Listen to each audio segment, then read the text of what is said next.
ಮಲೆನಾಡು ಭಾಗದಲ್ಲಿ ಮುಂಗಾರು ಮಳೆ ಅಬ್ಬರ ದಿನೇ ದಿನೇ ಹೆಚ್ಚಾಗ್ತಾನೆ ಇದೆ. ಧಾರಾಕಾರ ಮಳೆ ಹಾಗೂ ಗಾಳಿಗೆ ಹಲವೆಡೆ ಅವಾಂತರಗಳ ಸರಮಾಲೆಯೇ ಸೃಷ್ಟಿಯಾಗಿದೆ. ಭಾರೀ ಮಳೆಗೆ ರಸ್ತೆ ಮೇಲೆ ಬೃಹತ್ ಗಾತ್ರದ ಮರ ನೆಲಕ್ಕುರುಳಿದ ಘಟನೆ ವಿರಾಜಪೇಟೆಯ ರಾಮನಗರದಲ್ಲಿ ನಡೆದಿದೆ.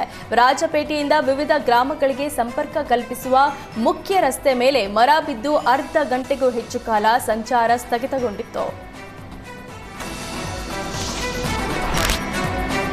ಮಹಾರಾಷ್ಟ್ರ ಕೃಷ್ಣಾ ಜಲಾನಯನ ಪ್ರದೇಶದಲ್ಲಿ ಧಾರಾಕಾರ ಮಳೆಯಾಗ್ತಿರುವ ಹಿನ್ನೆಲೆ ವಿಜಯಪುರ ಜಿಲ್ಲೆಯ ಆಲಮಟ್ಟಿ ಡ್ಯಾಂ ಒಳಹರಿವು ಭಾರೀ ಹೆಚ್ಚಳವಾಗಿದೆ. ಸದ್ಯ ಆಲಮಟ್ಟಿ ಜಲಾಶಯಕ್ಕೆ 60,000ಕ್ಕೂ ಹೆಚ್ಚು ಕ್ಯೂಸೆಕ್ ನೀರು ಹರಿದು ಬರ್ತಿದೆ. ಆಲಮಟ್ಟಿ ಡ್ಯಾಂ ಒಳಹರಿವು ಹೆಚ್ಚಳವಾದ ಹಿನ್ನೆಲೆ ವಿಜಯಪುರ ಬಾಗಲಕೋಟೆ ಜಿಲ್ಲೆಯ ರೈತರಲ್ಲಿ ಸಂತಸ ಮೂಡಿಸಿದೆ. ಮುಂಗಾರು ಪೂರ್ವದಲ್ಲೇ ಆಲಮಟ್ಟಿ ಡ್ಯಾಂ ಒಳಹರಿವು ಭಾರೀ ಹೆಚ್ಚಳವಾಗಿದ್ದಕ್ಕೆ ಭಾರೀ ಸಂತಸ ವ್ಯಕ್ತಪಡಿಸಿದ್ದಾರೆ. ಹಾಸನ ಜಿಲ್ಲೆಯಾದ್ಯಂತ ವರುಣನ ಅಬ್ಬರ ಜೋರಾಗಿದೆ. ಅರಕಲಗೂಡು ತಾಲೂಕಿನ ಬೀಜಘಟ್ಟ ಗ್ರಾಮದಲ್ಲಿ ಧಾರಾಕಾರ ಮಳೆಯಿಂದ ಕಟಾವಿಗೆ ಬಂದಿದ್ದ ಭತ್ತದ ಗದ್ದೆ ಸಂಪೂರ್ಣ ಜಲಾವೃತವಾಗಿದೆ. ರೈತ ಸುದರ್ಶನ್ ಗೌಡ ಎಂಬವರು 2 ಎಕರೆ ಪ್ರದೇಶದಲ್ಲಿ ಭತ್ತ ಬೆಳೆದಿದ್ರು. ಭತ್ತದ ಗದ್ದೆಯಲ್ಲಿ ಮೊಣಕಾಲುದ್ದ ನೀರು ತುಂಬಿಕೊಂಡಿದೆ. ಮಳೆ ಹೆಚ್ಚುತ್ತಿರುವ ಹಿನ್ನೆಲೆ ಮೊಣಕಾಲುದ್ದದ ನೀರಿನಲ್ಲೇ ರೈತ ಸುದರ್ಶನ್ ಗೌಡ ಕುಟುಂಬಸ್ಥರು ಭತ್ತ ಕಟಾವು ಮಾಡಲು ಪರದಾಟ ನಡೆಸುತ್ತಿದ್ದಾರೆ.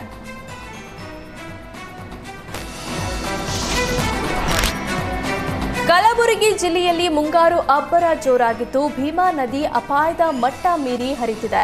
ಕಮಲಾಪುರ ತಾಲೂಕಿನ ಹಿಪ್ಪರಗ ಗ್ರಾಮದ ಸೇತುವೆ ಮುಳುಗಡೆಗೊಂಡಿದೆ. ಕುದಮೂಡ ಕಲಕುಟಗಗಳಿಗೆ ಸಂಪರ್ಕ ಕಲ್ಪಿಸುವ ಸೇತುವೆ ಮುಳುಗಡೆಯಾದ ಹಿನ್ನೆಲೆ ಸಂಚಾರ ಸ್ಥಗಿತಗೊಂಡಿದೆ. ಇನ್ನೊಂದೆಡೆ ಮಹಾರಾಷ್ಟ್ರದಿಂದ ಭೀಮಾ ನದಿಗೆ ನೀರು ಬಿಡುಗಡೆ ಮಾಡುತ್ತಿರುವ ಹಿನ್ನೆಲೆ ಭೀಮಾ ನದಿ ತೀರದ ಗ್ರಾಮಗಳಲ್ಲಿ ಪ್ರವಾಹದ ಭೀತಿಯೂ ಎದುರಾಗಿದೆ.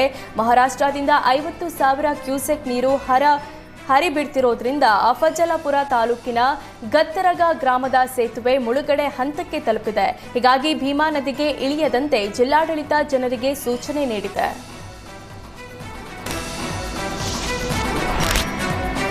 ಕಾಫಿ ನಾಡು ಚಿಕ್ಕಮಗಳೂರಲ್ಲಿ ಗಾಳಿ ಮಳೆ ಅಬ್ಬರ ಹೆಚ್ಚಾಗಿದೆ. ಧಾರಾಕಾರ ಮಳೆಯಿಂದಾಗಿ ಮುಳ್ಳಯ್ಯನಗಿರಿ ಮಾರ್ಗ ಅಪಾಯದ ಅಂಚಿಗೆ ಸಿಲುಕಿದೆ. ಯಾವ ಕ್ಷಣದಲ್ಲೂ ಧರೆ ಕುಸಿಯುವ ಸಾಧ್ಯತೆ ಇದೆ. ಮುಳ್ಳಯ್ಯನಗಿರಿ ಮಾರ್ಗದಲ್ಲಿ ದಿನನಿತ್ಯ ಸಾವಿರಾರು ವಾಹನಗಳು ಸಂಚಾರ ಮಾಡುತ್ತಿವೆ.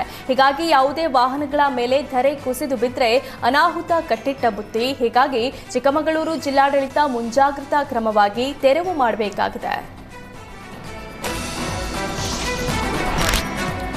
ಮಲೆನಾಡು ಭಾಗದಲ್ಲಿ ಭಾರೀ ಮಳೆ ಸುರಿಯುತ್ತಿದ್ದು ಸಕಲೇಶಪುರ ತಾಲೂಕಿನಲ್ಲಿ ಮಳೆ ಅಬ್ಬರಕ್ಕೆ ಹಲವು ಗ್ರಾಮಗಳಲ್ಲಿ ರಸ್ತೆ ಸಂಪರ್ಕ ಕಡಿತಗೊಂಡಿದೆ. ಹಾಸನ ಜಿಲ್ಲೆಯ ಸಕಲೇಶಪುರ ತಾಲೂಕಿನ ಬಾಣಗೇರಿ ಗ್ರಾಮದಲ್ಲಿರುವ ಕಿರು ಸೇತುವೆ ಮೇಲೆ ನೀರು ತುಂಬಿದ್ದು ಬಾಣಗೇರಿ, ಹೆತ್ತೂರು, ಬ್ಯಾಕರವಳ್ಳಿ, ವಣಗೂರು, ಕೂಡು ರಸ್ತೆ ಸಂಪರ್ಕ ಕಡಿತಗೊಂಡಿದೆ. ಸಕಲೇಶಪುರ ಭಾಗದಲ್ಲಿ ಬಿಟ್ಟು ಬಿಟ್ಟು ಮಳೆ ಬರ್ತಿರೋದ್ರಿಂದ ಸಾರ್ವಜನಿಕರು ವಾಹನಗಳ ಓಡಾಟಕ್ಕೆ ಭಾರೀ ಅಡಚಣೆ ಉಂಟು ಮಾಡುತ್ತಿದೆ. ಕೊಡಗು ಜಿಲ್ಲೆಯಾದ್ಯಂತ ಮಳೆ ಅಬ್ಬರ ಮುಂದುವರೆದಿದೆ. ಭಾರೀ ಮಳೆಗೆ ಮನೆಯೊಂದು ಕುಸಿದು ಬಿದ್ದ ಘಟನೆ ಕೊಡಗಿನ ದೊಡ್ಡ ಹಣಕೋಡು ಗ್ರಾಮದಲ್ಲಿ ನಡೆದಿದೆ. ಸುಬ್ಬಯ್ಯ ಎಂಬವರ ಮನೆ ಭಾರೀ ಮಳೆಗೆ ಕುಸಿದು ಬಿದ್ದಿದೆ. ಅದೃಷ್ಟವಶಾತ್ ಯಾವುದೇ ಪ್ರಾಣಹಾನಿಯಾಗಿಲ್ಲ. ಘಟನಾ ಸ್ಥಳಕ್ಕೆ ಕಂದಾಯ ಇಲಾಖೆ ಅಧಿಕಾರಿಗಳು ಭೇಟಿ ನೀಡಿ ಪರಿಶೀಲನೆ ನಡೆಸಿದ್ದಾರೆ. ಮನೆ ಕಳೆದುಕೊಂಡು ಕುಟುಂಬಸ್ಥರು ಕಂಗಾಲಾಗಿದ್ದು ಸೂಕ್ತ ಪರಿಹಾರ ನೀಡುವಂತೆ ಕುಟುಂಬಸ್ಥರು ಆಗ್ರಹಿಸಿದ್ದಾರೆ.